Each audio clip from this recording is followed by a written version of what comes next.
Las siguientes empresas acompañan a Federico Galeano Estigarribia en Líderes.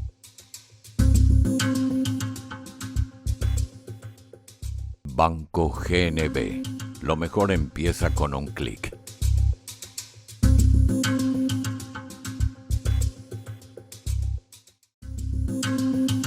Gondwana. Más que agua. Una joya.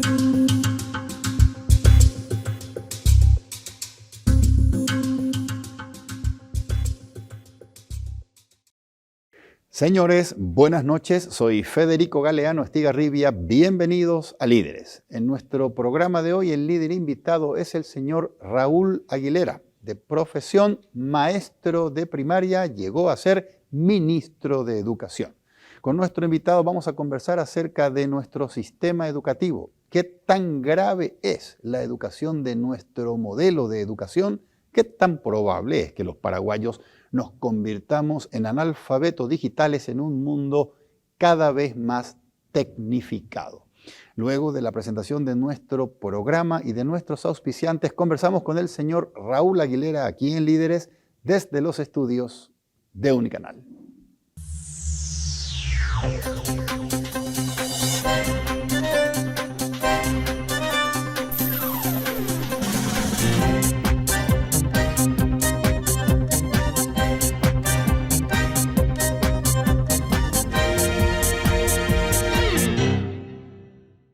Llegás a casa para descansar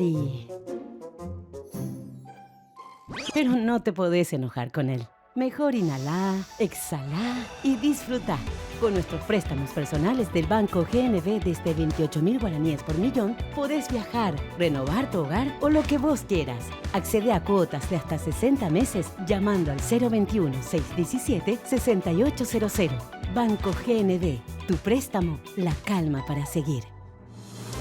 Aquí en Líderes tomamos el agua más pura del mundo. Me estoy refiriendo, por supuesto, a Gondwana. El agua mineral Gondwana llega desde un acuífero donde el agua se mantuvo inalterable desde hace más de 400 millones de años. Por eso, Gondwana es el agua más pura del mundo, premiada y reconocida por su sabor superior y su pureza inigualable por chefs y sommelier europeos. Gondwana, más que agua, una joya. Hacemos una pausa y en un minuto empezamos a conversar aquí en Líderes con el señor Raúl Aguilera. Ya estamos en compañía del señor Raúl Aguilera. Buenas noches, Raúl. Muchas gracias por aceptar la invitación. Qué bueno contar contigo aquí en Líderes. Muchas gracias, Federico, por la invitación. Hace bastante tiempo les sigo a ustedes. Me quedé enganchado accidentalmente al programa cuando me dieron una responsabilidad para desarrollar un módulo que justamente tiene que ver con la formación de liderazgo. Y buscaba algo nuevo y les encontré a ustedes en televisión. Tal es así que tuve la posibilidad a partir de ese día de seguirlos a ustedes en cada sesión. Qué bueno. Y también invitarles a los invitados que tuviste aquí, llevarles a sesión de aula. De aula. Se agradece mucho, Raúl. Raúl, cuando sos docente, has enseñado en la escuela primaria, en la escuela secundaria, llegaste a ser ministro de Educación. Contame, cuando eras chico y estabas en la primaria o en secundaria, ¿querías estudiar? Sí, porque tenía un entorno muy favorable. Tenía una mamá que era docente de grado. Y mi casa quedaba al costado de la escuela principal de mi ciudad de Altos. Entonces tenía la ventaja de escuchar permanentemente los discursos pedagógicos de mi mamá. Como era el hijo mayor de 5, le acompañaba yo a las reuniones. Entonces me salió el gusto por la educación, por la lectura, acompañándole a mi mamá a las sesiones. Y a mi papá, que era conductor de transporte público, que en el primer viaje de los 2 o 3 que hacían en un día, nunca faltaba el diario. Entonces, con el diario me conectaba con el mundo en esa época, que era el medio principal de comunicación para cualquier niño y joven. Claro, exactamente.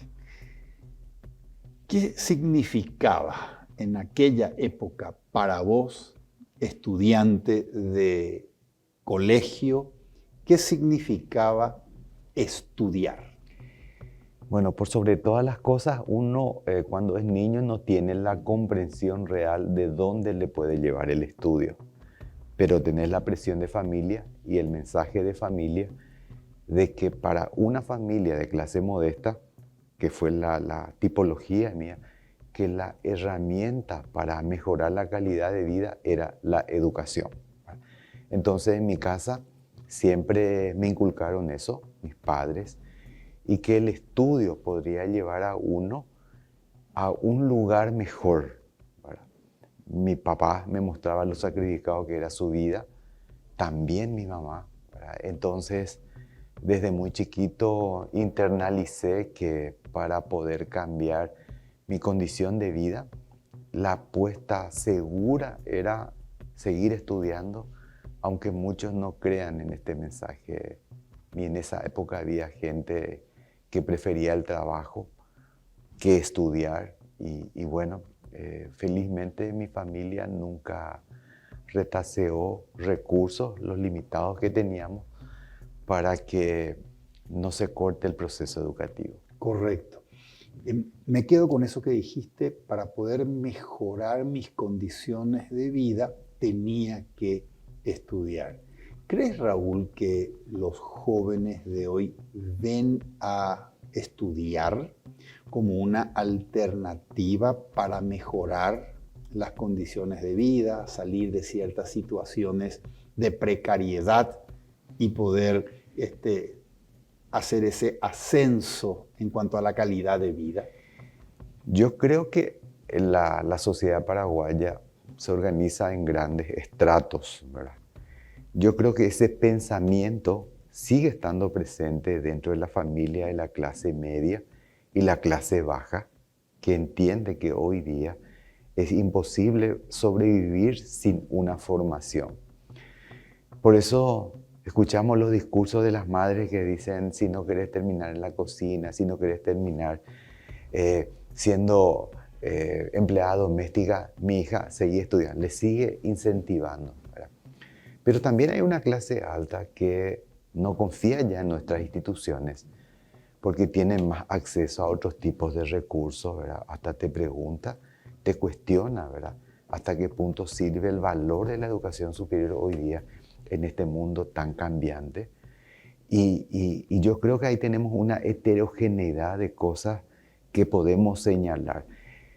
El error nuestro, Federico, sería generalizar. Decir, por ejemplo, que todos los jóvenes hoy día en la vida es fácil. No creo que sea así, ¿verdad? Creo que tenemos un gran segmento todavía, un gran segmento que reconoce que para poder mejorar la escala social, la condición de vida propia y de su entorno, la ruta más rápida es el estudio. Es el estudio, seguir avanzando.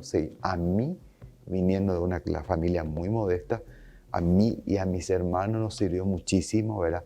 Seguir estudiando. Siempre yo le decía a mis alumnos, ¿verdad? O jueguen telebingo u otro, ¿verdad? Que de 1 es 1.000.000 y esto es mucho más seguro. Pero también hay mucha desconfianza, Federico, ¿verdad? ¿Para qué seguir estudiando si vemos nosotros que en los poderes del Estado hay gente con una precaria formación y ocupan lugares fuertes, ¿verdad? Relevantes? Ok. Sentado en esa silla hace 2 años o tal vez 3 años, este programa está en su año número 6, el arquitecto Solano Benítez me mostró una foto. La foto era de un ladrillo y me pregunta Solano, con esas cosas que tiene él, ¿qué ves en esta foto? A lo que yo respondí, un ladrillo. Solano me dice, yo veo una escuela, yo veo un hospital, yo veo una iglesia o tal vez un hogar. Lo que la cosa es y lo que la cosa puede llegar a ser. Hoy vemos a chicos de 6 años o de 10 años que lo que son hoy son eso, niños de 6 o de 10 años, pero que en potencia son un médico, un desarrollador de tecnología, un ingeniero agrónomo o un arquitecto. Nuestro sistema educativo hoy es un impulsor del desarrollo humano para que ese chico de 10 años llegue a ser un médico, o es un ancla que impide que los paraguayos puedan impulsarse y crecer en sus potencialidades. Bueno, nuestro sistema educativo que tiene con este blindaje de la reforma, que tiene 31 años, no impulsa el desarrollo de esas potencialidades. No impulsa. No impulsa. Penosamente tengo que decir, y tenemos un sistema que heredamos ya de la dictadura, que heredamos de otra reforma anterior, Bien. en donde no se privilegia el desarrollo o la identificación de un talento humano. Nos quedamos sobre un currículum prescriptivo, que es importante, mantener los conocimientos básicos de matemática, lectura, comprensión lectora. Pero yo soy profesor de educación primaria, ¿verdad? Sí.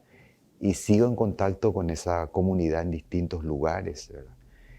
Y lo que se privilegia hoy día ya no enfoca a la educación integral, sino a cumplir con el currículum que trae el ministerio. Entonces el docente no se detiene a identificar los talentos. No todos los docentes, hay docentes que también hacen eso, ¿verdad?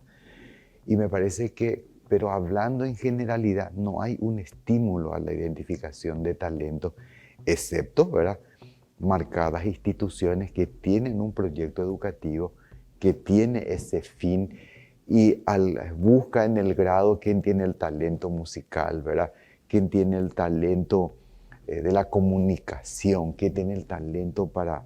Cuando el arquitecto Solano dice, ¿verdad?, yo entiendo perfectamente su respuesta, porque su pensamiento es divergente. Correcto. ¿Verdad? Y el pensador divergente, ¿verdad?, ante un problema ve distintas posibilidades. Y el pensador convergente, a veces nosotros queremos ver en el niño solamente como el estudiante, el alumno. No le vemos ni siquiera como el beneficiario del sistema educativo. Penosamente es así. Entonces ahí hay mucho que trabajar todavía. Por eso yo insisto, Federico, en que necesitamos poner un cierre a la reforma educativa formalmente, recopilar todos los diagnósticos y plantear un nuevo sistema disruptivo. Si lo que hicimos durante tanto tiempo nos ubica ya en el fondo, ¿no te parece que es hora ya de sacudirnos un poco y empezar a hacer cosas diferentes? Ok, ese nuevo sistema disruptivo, ¿qué tipo de entregable tiene que arrojar a la sociedad? ¿Cómo es el bachiller del siglo XXI? Yo creo que debe ser un bachiller que desarrolle algunas competencias genéricas y algunas habilidades específicas para este tiempo. Bien. Por ejemplo, hoy día el tema de la información se soluciona con acceso a Internet, ¿verdad? Ok. Ahora, ¿qué antes era? Que era memorización. Memorización, ¿verdad? Hoy día uno tiene exceso de información. Ese bachiller lo que debe aprender hoy día es a procesar esa mega información que tenemos hoy día, pero no solamente procesar eso, sino saber discriminar, que los pedagogos llamamos alfabetización digital crítica, le llamamos. Cuando en educación superior le enseñamos a los chicos, ¿verdad?, que no todo lo que está en Internet sirve, que algunas cosas son basura, ¿verdad? Entonces, el bachiller del siglo XXI debería tener también, dentro de las competencias genéricas, mucho fomento al pensamiento crítico, ¿verdad? El pensamiento crítico no es otra cosa que cuestionar lo que se le entrega, si sirve o no sirve, ¿verdad? Poder discriminar el valor de un pensamiento, analizar, cuestionar, ¿verdad? Enseñarle a ellos también de que algunas informaciones, algunas cuestiones deben ser revisables y analizables, ¿verdad? Pero por sobre todas las cosas también formarle en un mundo en donde se va a valorar muchísimo el tema de la creatividad.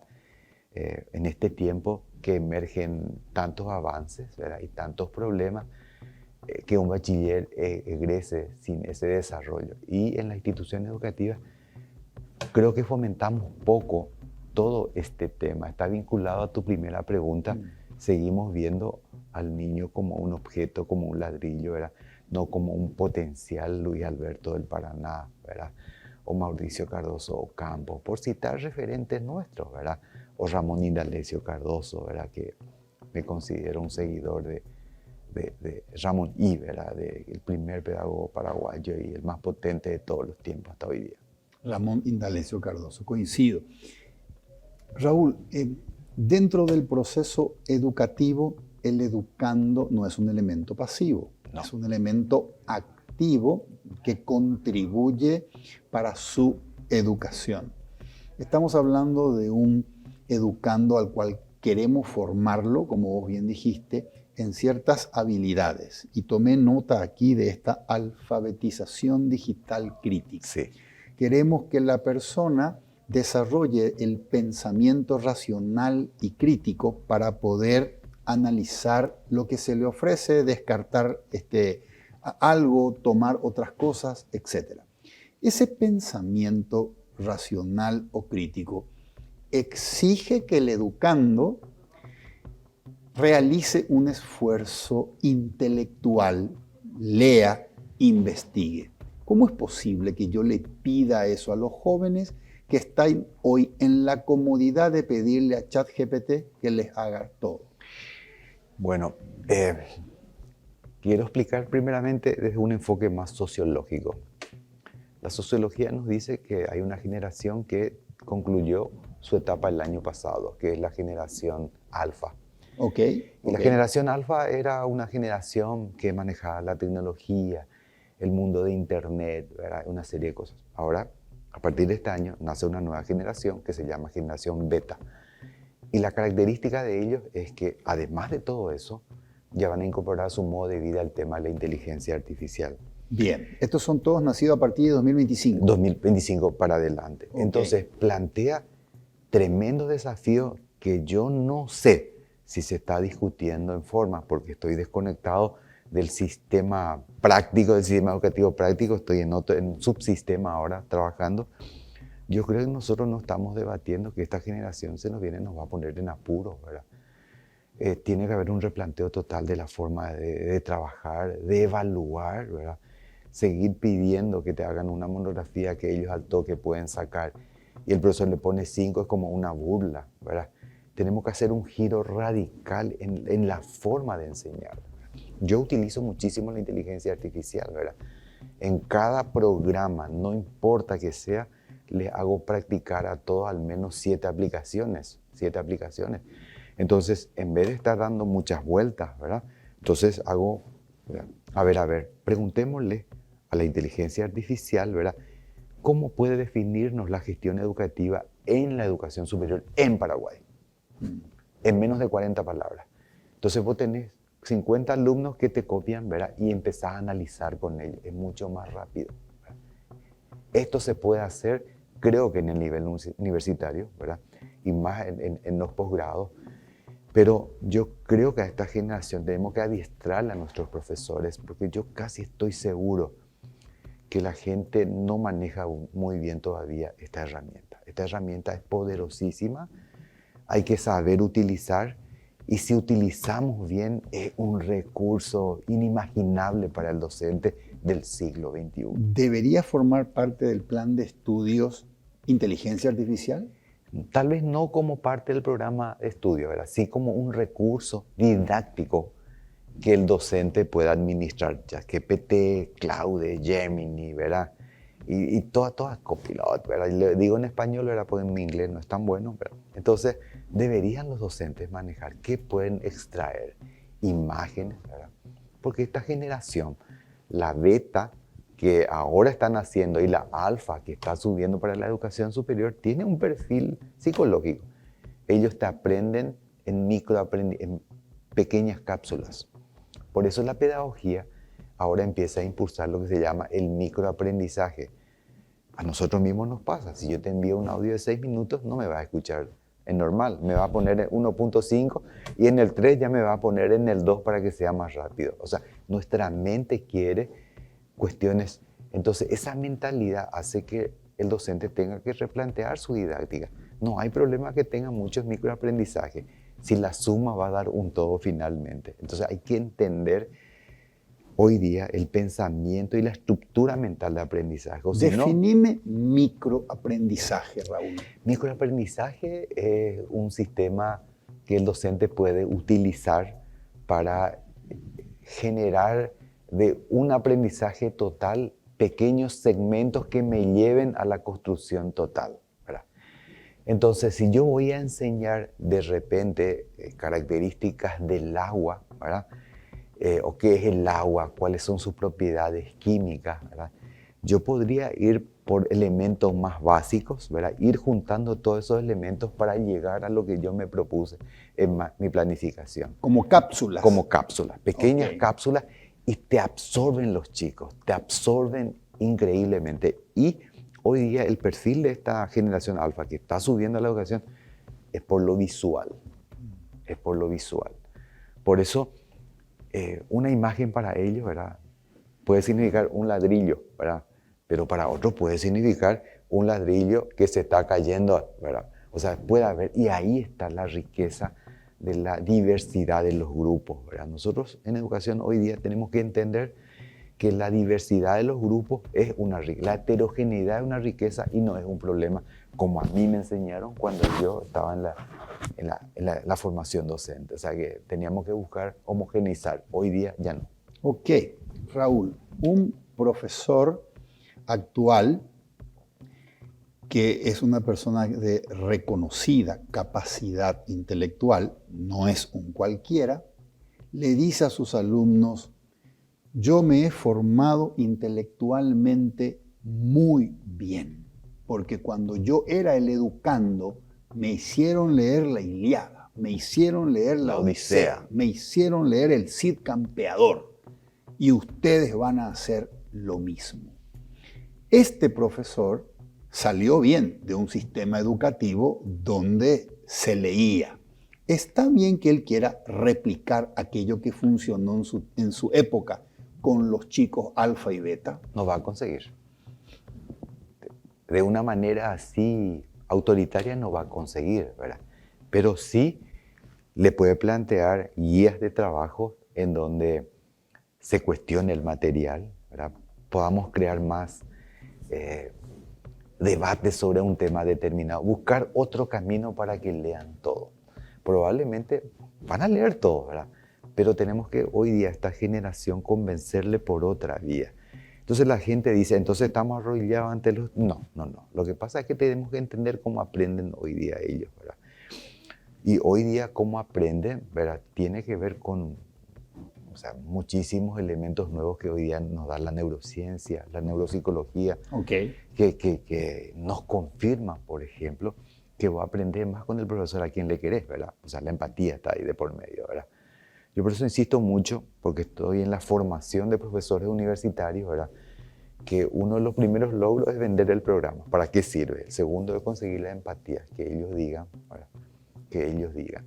Y después gradualmente les voy llevando a ese perfil de un docente para este tiempo, que no es suficiente formar al mejor contador. Hay que trabajar y debatir la honestidad, los valores. ¿De qué nos sirve un contador honesto o un médico deshonesto, ¿verdad? Entonces es un tema que la educación superior se ha olvidado, ha privilegiado el contenido y ha descuidado, porque el paradigma del profesor de ese tiempo, de mi época, era: esto no es el colegio, esto no es la escuela. Pero hoy día, en este tiempo de crisis de valores, tenemos que volver a replantear nuestro enfoque de cómo educar, porque la información está aquí, ellos pueden leer e interpretar.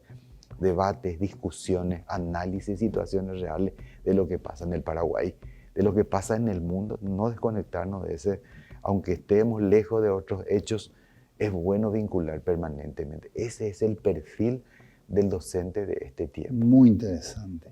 Me decía aquí en el programa el año pasado la economista Lorena Ocampos: la educación paraguaya es un crimen.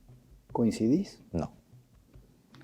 Yo creo que nosotros tenemos serios problemas de calidad, ¿verdad? Tenemos serios problemas de eficiencia, serios problemas de equidad. No estamos pudiendo avanzar en la medida deseada. Hay varias hipótesis al respecto, ¿verdad? Desde la alta rotatividad de los ministros de educación, que cada uno que se va trae su equipo, gente nueva que tiene que reaprender todo. El promedio de vida de gestión es de 1 año 6 meses, ¿verdad? Luis Fernando está ayudando a que ese promedio mejore porque está por cumplir 2 años, ¿verdad? El ministro actual Está pasando el promedio. Está pasando ya el promedio, ¿verdad? Y administrar la educación nunca fue fácil, ¿verdad? Por otro lado, yo creo también que no hay un apoyo real a la educación en cuanto a cómo construir como una política de Estado, ¿verdad? Tengo que hacer una autocrítica general, ¿verdad? La gente en sus propagandas políticas hablan de prioridades, ¿verdad? Pero no creo que lo que hagamos, ¿verdad?, sea suficiente para salir de este pozo. Necesitamos medidas disruptivas, ¿verdad? Necesitamos plantear cosas diferentes, darle más autonomía a las escuelas, ¿verdad? Algo que le va a incomodar a algunas personas que voy a decir es: tenemos que apostar a la descentralización gradual, educativa gradual, no a todos, porque no todos están preparados, ¿verdad? Pero siempre estamos así, Federico, muy atados a que el supervisor es el que tiene que darte la orden para pasar la hoja. Okay. O sea, estamos muy atados todavía de un modelo de la dictadura, por más que ya han pasado 36 años. 36 años, ¿verdad? En las escuelas no hemos podido romper del todo eso. Hay una altísima dependencia y les cuesta ser autónomos a los directores. Algunos son muy buenos, que podrían ir más, pero el propio sistema les frena. Ok. Raúl. Poco duro. Poco duro, ok, pero el diagnóstico tiene que ser real para que uno tenga un punto de partida a la hora de lo que vos dijiste, para convertir esto en una prioridad para las políticas públicas. Más allá de este diagnóstico poco duro, ¿hemos mejorado en 36 años post-dictadura? ¿Ha mejorado el sistema? Sí. Yo creo que ahí hay un punto. Hay algunos que hablan de la reforma como un fracaso total. Alguna vez Antonio Banderas en un video dijo: no existen los fracasos totales, ¿verdad? Y me gustó mucho esa frase. Yo creo que la reforma hizo lo que se podía con los recursos que se tenía. Bien. ¿En qué hemos avanzado? El presupuesto educativo ha venido creciendo, siempre va a ser insuficiente si seguimos apostando apenas el 3.7, ¿verdad? En relación al Producto Interno Bruto. Cuando 3.7%. 3.7, un poco más, un poco menos, ¿verdad? Ahí la gente de planificación del MEC me puede corregir eso después, ¿verdad? Pero por ahí está el promedio, cuando en realidad la expectativa para que esto gire debería orillar los 7%. Eso es imposible también con todo el sistema de ingresos, ¿verdad?, que tenemos nosotros. Pero si no tenemos una hoja de ruta, decir, al terminar este gobierno vamos a subir a tanto, el próximo haga tanto, o sea, nos falta una hoja de ruta. Ok. Claro, porque con lo que tenemos hoy día, lo que va a pasar el próximo año, el presupuesto 2025 probablemente sea igual al presupuesto de 2026. Entonces, ¿qué cambios podés hacer? Los ministros que han ido ahí, a quien le conozco a la mayoría, Sí. y he trabajado muy de cerca con ellos, por más talentos que tengan, ¿verdad? Si falta el recurso financiero, ¿verdad? Lo mismo Luis Fernando, ¿verdad? Le mencionamos porque es un gran amigo, él va a hacer muchísimo, está haciendo mucho esfuerzo, pero siempre va a salir herido, porque hay un déficit acumulado de necesidades educativas. Bien. Que él no va a responder, no va a poder responder. Ok.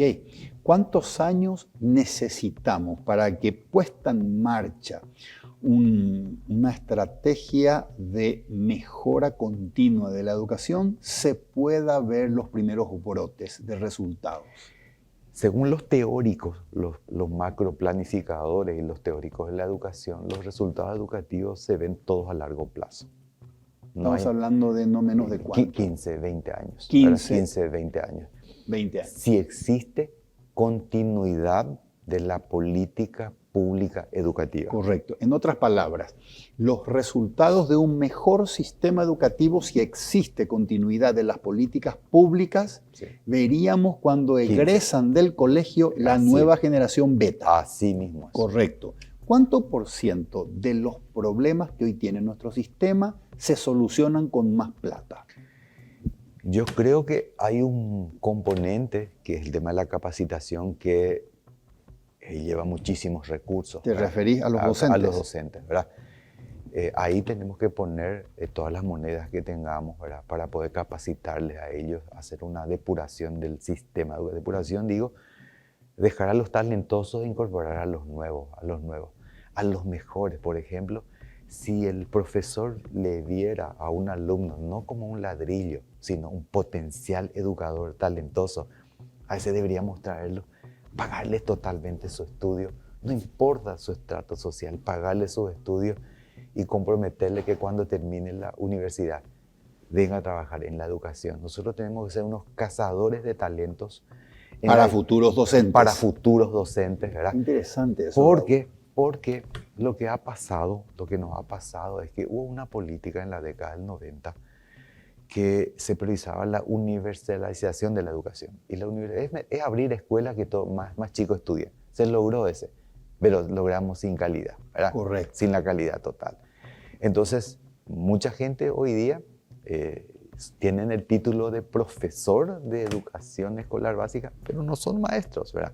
En realidad, el sistema educativo necesita más maestros, ¿verdad? Gente comprometida con la educación de los niños, con la educación de su país, ¿verdad?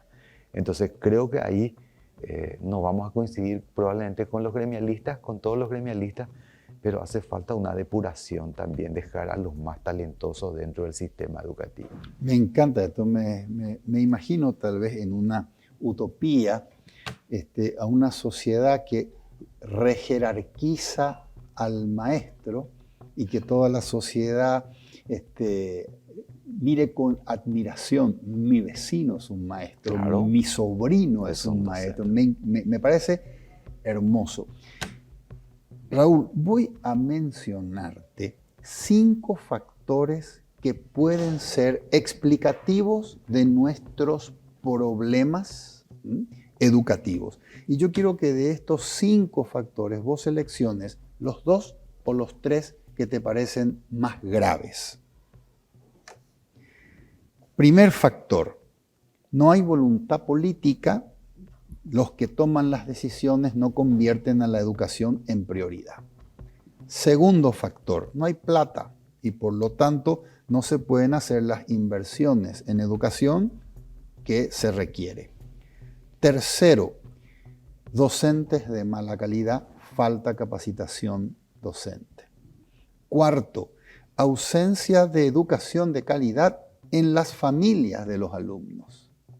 Cuando el alumno tiene que consultar sobre un trabajo práctico en su casa, no encuentra apoyo en su casa porque tampoco hay base de calidad educativa. Y por último, lo difícil que es negociar y acordar con 27 organizaciones gremiales dentro del sistema educativo. ¿Cuáles de estos 5 factores, seguramente hay más, cuáles 2 o 3 te parecen los más delicados y los más graves son estos? Los menos problemáticos para mí son, voy a comenzar invirtiendo tu pregunta, Vamos. para que no vea la pregunta como un ladrillo, ¿verdad? Ok. Yo creo que los gremios no son un problema en ese sentido, ¿verdad? Lo que tenemos que es invertir tiempo para discutir con ellos. Y mi experiencia en las mesas ha sido que una vez que les expliquemos bien y consigamos que ellos se empoderen, Okay. las cosas no es un problema. Bien. El tema de la calidad de los padres, ¿verdad? Para asistirles a ellos, eso no se va a conseguir tan inmediatamente, ¿verdad? Pero si miramos a futuro en formar mejores alumnos, ellos van a ser padres algún día y por ahí va a venir el resultado a largo plazo, ¿verdad? Okay.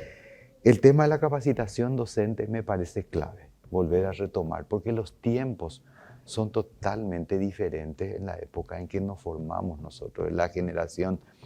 Algunos venimos de la época de los baby boomers, ¿verdad? La generación X, Y, ¿verdad? Entonces nuestra mirada es totalmente diferente, ¿verdad? Yo creo que uno de los elementos fundamentales es apostar a la capacitación docente, mostrarles cuál es el nuevo escenario educativo, cómo aprenden hoy los niños y los jóvenes. Y emergen nuevas teorías en la educación hoy día. Por ejemplo, se habla ya del aprendizaje móvil, o sea, no se descarta ya esto. Bien. Y se habla ya, algo curioso, te va a llamar la atención, que emerge de la pedagogía el aprendizaje emocional y social. ¿Por qué? Porque se está viendo como un gran problema el tema de la educación, la falta de educación emocional. Voy a tomar nota de eso. Sí. Aprendizaje emocional Y social, dice. Y social. Y social. Emerge nuevamente como una teoría emergente, ¿verdad? Nueva. Y sin embargo, eso anteriormente se trabajaba, nos descuidamos un poco. También yo creo que no hay que descartar, yo no creo que haya una ausencia total de voluntad, pero un apoyo insuficiente sí. Okay. Un apoyo insuficiente. Entiendo que los grandes administradores que definen, miran el paquete global y a veces si uno mira solo el sector educativo, ¿verdad? No puede dar una duplicación de un presupuesto, no puede duplicar los 11 billones de presupuesto, es un proceso gradual. Pero yo creo que también algunos referentes no entienden muy bien que a este país, si queremos sacarle del pozo de la pobreza, es a través de la educación, ¿verdad?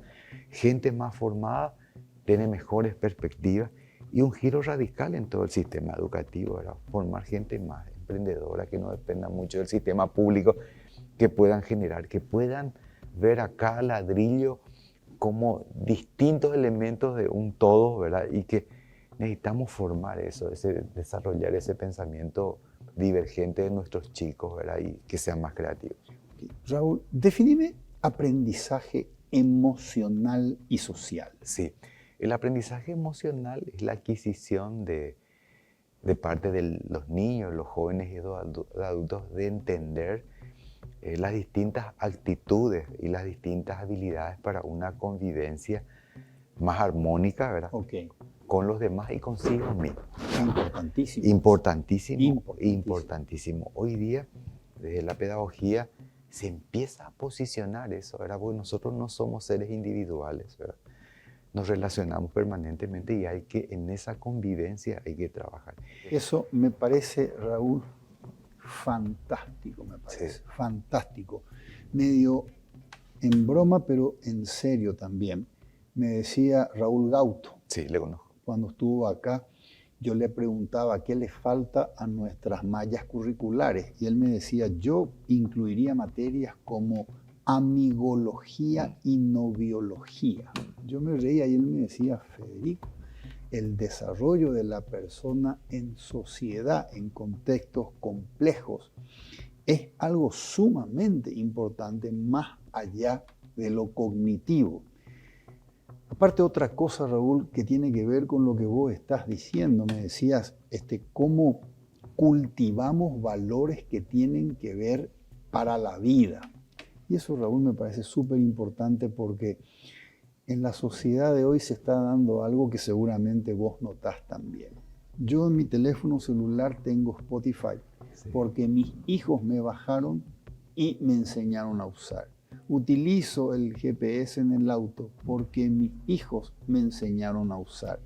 Yo veo que los chicos hoy han asumido el rol de somos los maestros de nuestros padres en el uso de tanta tecnología que nos atraviesa. Claro. Pero, así como ellos son nuestros maestros en eso, ellos están sedientos de que nosotros les enseñemos eso que vos dijiste recién, aquellos valores que tienen que ver para la vida misma, porque si bien es cierto que estamos en el siglo XXI, los problemas de las personas siguen siendo los mismos de cuando Shakespeare escribía sus obras. La ambición, la lucha por el poder, la codicia, la envidia, las pasiones amorosas, el sufrimiento del desamor. Los problemas siguen siendo los mismos. Y a mi hijo que me enseñó a usar esto, yo le tengo que enseñar cómo navegar en este mundo, mundo. con estos problemas que son tan viejos como el mundo. Me parece súper interesante que esto se debata en el colegio. En el colegio, en la escuela, desde niño. Desde chicos, desde muy chicos. chico. Yo creo que con justa razón la pedagogía te empieza a hablar hoy día de teorías. Hay 6 teorías emergentes nuevas. ¿Verdad? Te habla del aprendizaje profundo, que es la conexión de nuestros aprendizajes con la inteligencia artificial. Ya. Te habla del aprendizaje emocional y social. Te habla del aprendizaje personalizado también. Cierto. O sea, entonces, ¿qué quiere decir esto? Que darle al chico lo que necesita y que le va a permitir desarrollar su talento, ¿verdad? Cierto. Se habla hoy día del aprendizaje móvil también, ¿verdad? Entonces significa que desde la pedagogía considera ya estos recursos, ¿verdad?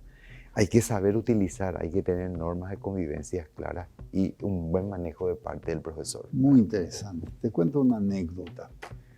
En un colegio, Asunceno, en el jardín de infantes, estamos hablando de chicos que tienen 5, Sí. jardín de infantes, la profesora tenía como objetivo hablar con los chicos de las cosas que ocurren en la vida.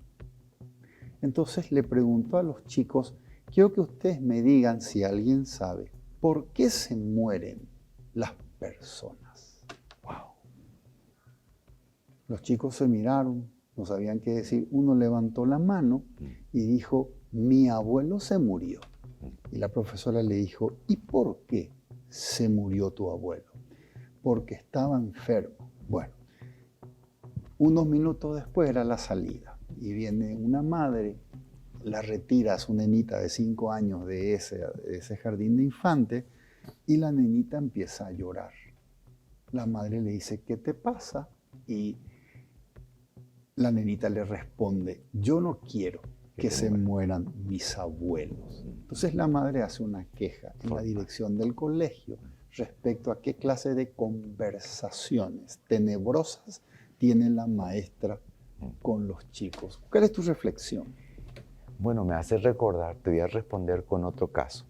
Cuando era director general de educación básica, viene un grupo de padres y me solicitan como director nacional de todas las escuelas del Paraguay, me solicita que la comunidad quiere sacarle a un docente.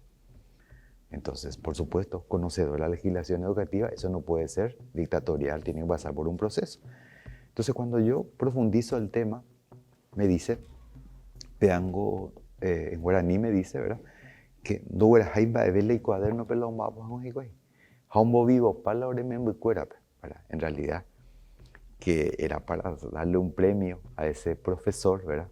Porque lo que estaba priorizando es el desarrollo del pensamiento, el análisis, ¿verdad? Discutir las cuestiones del entorno. Y por supuesto los chicos absorben y analizan mucho más rápido, ¿verdad? O sea, vamos a tener, ese es un problema generacional, ¿verdad? Bien. Que entiende por educación de calidad, una comunidad. Y cuando hablamos de educación de calidad, hay distintos conceptos, porque si le preguntamos a un líder de la comunidad indígena, no es lo mismo lo que va a hacer para Federico ni para Raúl, ¿verdad? Exacto. Para ellos es preservar el ambiente, vivir en armonía con la naturaleza, ¿verdad? Para un académico tiene totalmente otro concepto, ¿verdad? Pero en el fondo hay un punto común, el desarrollar al máximo las potencialidades individuales de uno, ¿verdad? Que le permita estar a gusto con lo que hace y que influya positivamente en su entorno. Sea comunidad indígena, sea comunidad de los brasiguayos, sea una comunidad de gente del Chaco, de la región oriental, todo el mundo va a aspirar, pero de distintas perspectivas, ¿verdad? El desarrollo pleno de las potencialidades de uno, que se sienta a gusto con lo que hace, pero también que impacte positivamente en su contexto, porque la educación de calidad no es para uno mismo, tiene que tener un efecto sobre el entorno. Correcto. Raúl, sos, ¿hace cuántos años profesor de primaria? Yo me recibí en el año 1984 y comencé la docencia en el año 1985. Comencé enseñando en La Chacarita. Hace 40 años. Hace 40 años. Hace 40 años y una cosa es lo que aprendí en el ICE, que era el nombre del instituto en ese momento, hoy es INAE, ¿verdad? Y una cosa es lo que administrar ese contexto, que cada vez que subía al río teníamos que mudarnos en la seccional Colorado 14 o en la parroquia Goretti o al costado de la comisaría para seguir trabajando, ¿verdad? Y después lo enseñé en el mercado número 4 también, en el mercado que me cambió la vida radicalmente. Ahí entendí realmente la educación en distintos contextos. De ahí salté a una institución más chuchi, ¿verdad? Me fui a ganar un concurso en el colegio Chiancaice, fui profesor de grado mucho tiempo, me fui al colegio Campo Alto también, ¿verdad? Que son mis experiencias como profesores de educación primaria, ¿verdad? Te pregunto, Raúl, como profesor de educación primaria Sí. o secundaria, ¿cuánto por ciento de tu trabajo es enseñar? ¿Cuánto por ciento de tu trabajo es educar? Bueno, Considerando que son complementarios y no sinónimos. mi generación, son complementarios, exactamente. Bueno, mi generación entendió que no era suficiente enseñar, ¿verdad? Bien. Cuando nosotros nos recibimos de una escuela, puede ser criticable, pero yo tengo que reivindicarle a la doctora Martina Carena Agüero, que fue la directora, que comenzó ella a reconceptualizar lo obvio. ¿Es obvio eso? No, para ella no era obvio, ¿verdad? Ella empieza a decirnos que justamente sobre estos mismos elementos, ¿verdad? Que enseñar es matemática, comunicación, ¿verdad? Enseñar las cuestiones manuales, cambiar un foco, ¿verdad? Pero que la educación tiene un enfoque mucho más integral. Mi generación aprendió que hay que cumplir con eso, porque eso es lo que el ministerio te exige y te controla, te califica y te supervisa y no puedes dejar de hacer. Ok. Pero también que tenés que dedicarle hoy día a la enseñanza, ¿verdad? Y a la educación un pequeño. Hoy día yo creo que la gente dedica a la enseñanza, porque también hay otro desafío. El docente, digo pobre docente, está absorbido por un esquema que le saca mucho tiempo lo administrativo y lo burocrático. Entonces, hay dos problemas ahí. Enseña menos y educa menos también, ¿verdad? Y el resultado está a la vista. Correcto. Dame tu valoración con respecto al plan Hambre Cero. Bueno, yo creo que es un programa sumamente importante que puede cambiar la vida, el bienestar de muchos niños. Pero creo que también estamos sobrecalificando, pensando que con el Hambre Cero vamos a mejorar la calidad educativa. Es tal vez el complemento más potente, que siempre se discutió, ¿verdad? Y que felizmente en este gobierno se llegó a centralizar de vuelta por una mejor utilización de los recursos. Bien. Eso es un paso fantástico, que se asegure todo el tiempo, porque la experiencia anterior es 2 meses, 3 meses, porque correcto. Hoy día creo que ese es un programa muy importante, pero no tenemos que engañarnos, ¿verdad? Que con eso no se mejora la pertinencia, no se mejora la relevancia curricular, no se mejora la equidad, ¿verdad? Necesitamos nosotros poner una mirada sobre el campo educativo también. Y creo que puede ser un abordaje interesante para próximas reformas, el abordaje integral de la educación. Y este va a ser un factor que si se llega a mantener en el tiempo, fabuloso, fabuloso. Un ser humano es exitoso ¿cuándo? Es exitoso cuando está a gusto consigo mismo,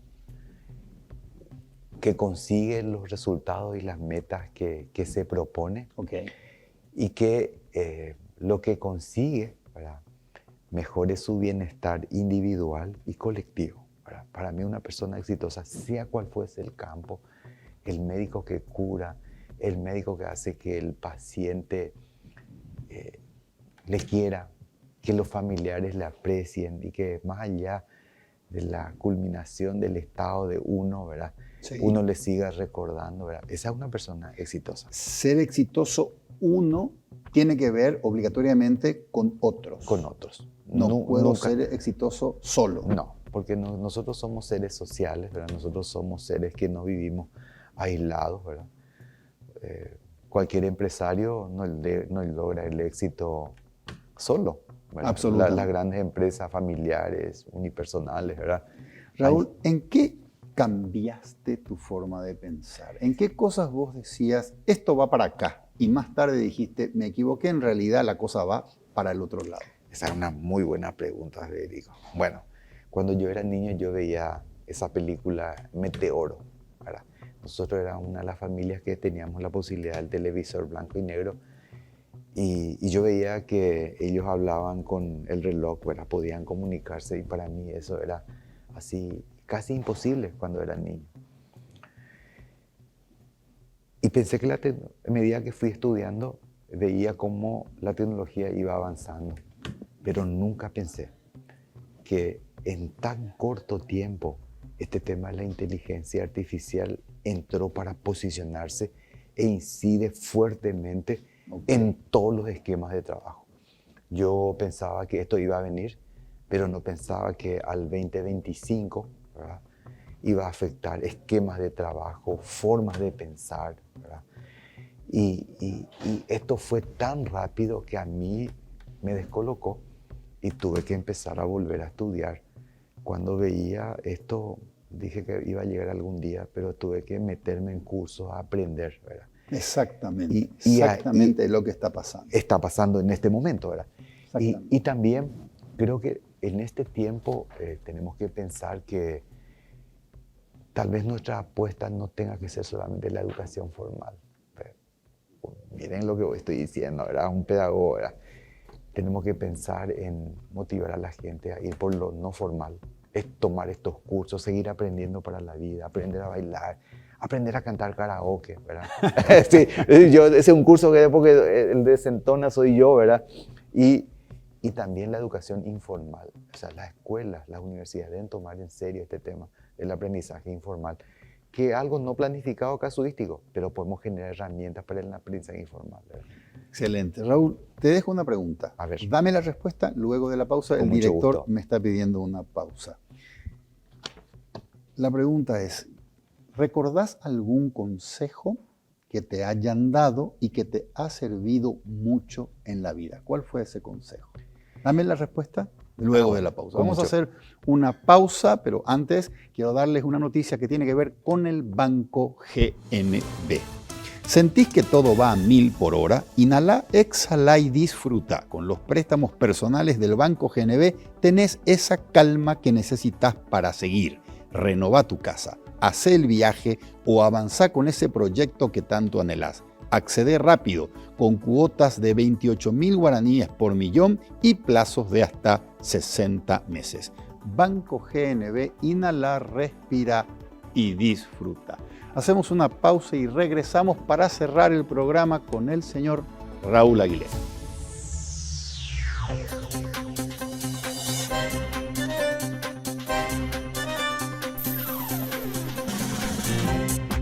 Llegás a casa para descansar pero no te podés enojar con él. Mejor inhalá, exhalá y disfruta. Con nuestros préstamos personales del Banco GNB desde 28.000 guaraníes por millón, podés viajar, renovar tu hogar o lo que vos quieras. Accede a cuotas de hasta 60 meses llamando al 021-617-6800. Banco GNB, tu préstamo, la calma para seguir.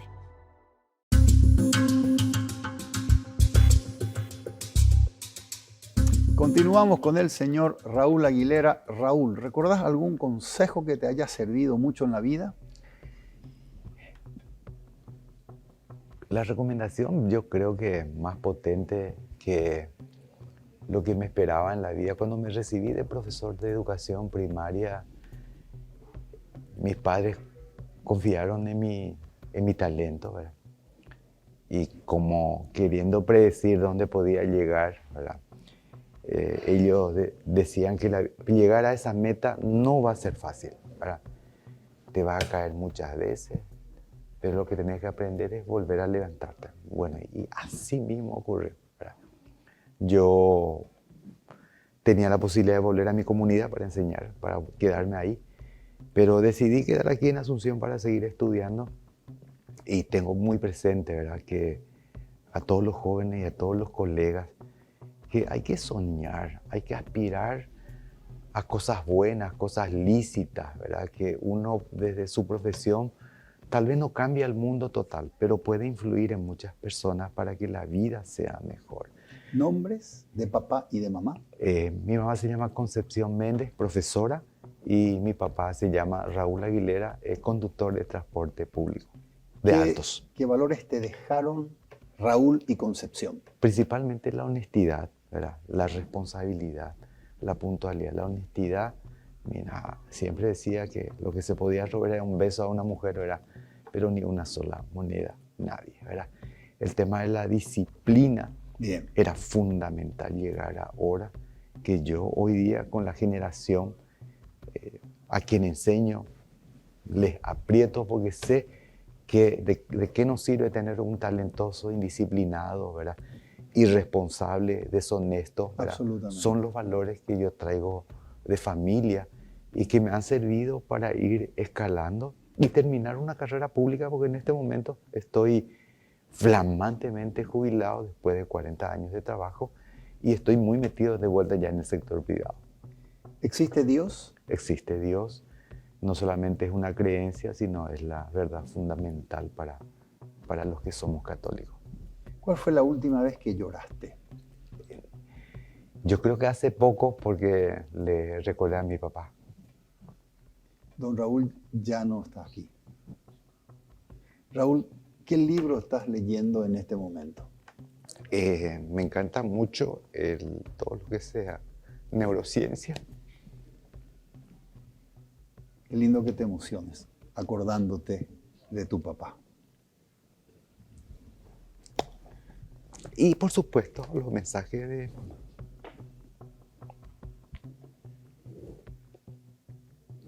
Me parece fantástico. Yo creo que mucha gente que te está viendo se siente exactamente como vos. Se emociona hasta las lágrimas cuando se acuerda de su papá. Así que me parece hermoso porque hay seguramente miles de personas que te ven y dicen, yo también me emociono cuando me acuerdo del viejo. Así Raúl, es. un gran placer, un gustazo. Muchas gracias por aceptar la invitación y por permitirme compartir contigo esta riquísima conversación. Aprendí muchísimo. Gracias. A vos por invitarme. Gracias, Raúl. Soy Federico Galeano Estigarribia. Esto fue Líderes. Buenas noches.